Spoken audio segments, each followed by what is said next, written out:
that nightmare again, ever. If it wasn't for Lexi's dad, Tobias. My chest was tight again at the thoughts. I needed to stop with the what-ifs or I would never be able to function again. Huxley was safe. His parents took him home. Lexi's dad was an angel. Like, a full-on one, with wings and everything. I didn't even get to see him. There were just so many people outside and everything.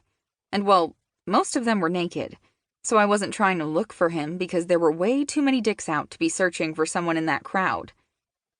Plus, I had my first kiss with Huxley.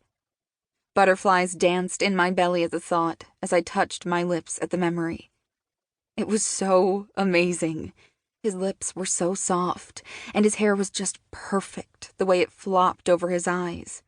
Curls were sexy. I wouldn't say it was a movie-worthy kiss, because the whole setting wasn't how I ever pictured it, but it was perfect to me. I couldn't wait to tell Lexi about the kiss. I had checked on her before I left. She was asleep in her closet with all her guys and little Josh. It was sweet, but I didn't know what to do with myself there anymore. So when I had found Kiara, she told me she would take me home. I needed some space to come home and think. Breathe. "We're back!" I heard my mom call out. I smiled as I jumped out of bed and rushed to the living room. Galen organized for them to come home today, and they were now standing in the living room with their bags, huge smiles on their faces. I felt all the weight of the past 2 days finally hit me. I ran to them, my arms open wide, and hugged them. "Oh, honey, we're glad to see you too. Did you have fun with Lexi?" Mom asked, and I choked back a sob, but she knew me too well. "What's wrong, love?" The tears fell, and I couldn't speak. I needed them, and when Dad wrapped his strong arms around me, I was encased in a bubble of unconditional love. They were the best parents ever. I was so grateful to have them both in my life. I couldn't imagine a life without them in it. I was also happy they weren't hurt. It would have killed me if something had happened to them. "Did something happen with Lexi?" Dad asked with concern in his voice. He kissed my forehead and wiped my tears, but they wouldn't stop falling. I shook my head. "No, I just missed you, and I'm so lucky to have you."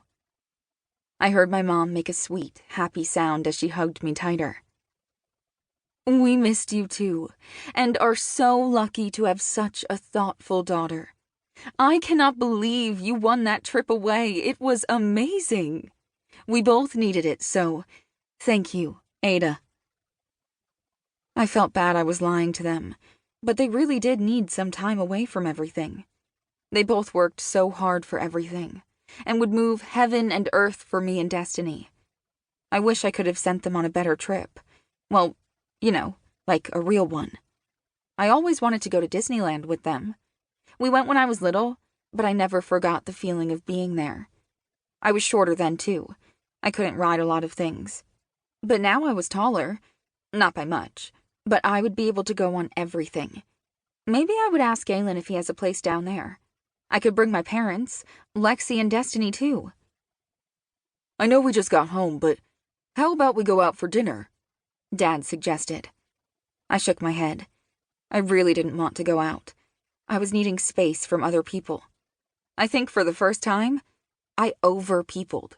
Was that a thing? I just needed a break from everyone, to watch some Teen Wolf and eat chocolate ice cream and be with my family. "Can we get takeaway?" I asked, then quickly added, "Not pizza." I wasn't ready to go face any of that yet. After the kiss, everything just kind of happened, and I didn't see Hux again after his parents took him outside with all the other shifters. I just stood around inside, then started to clean up the mess that was left. Plus, I needed a day or two to recover from the whole war, fighting, death and blood, and to process everything before I go seeing any shifters again. "Chinese?" Mom asked, and I nodded. Anything was fine, honestly. I hadn't eaten at all today. I wasn't hungry.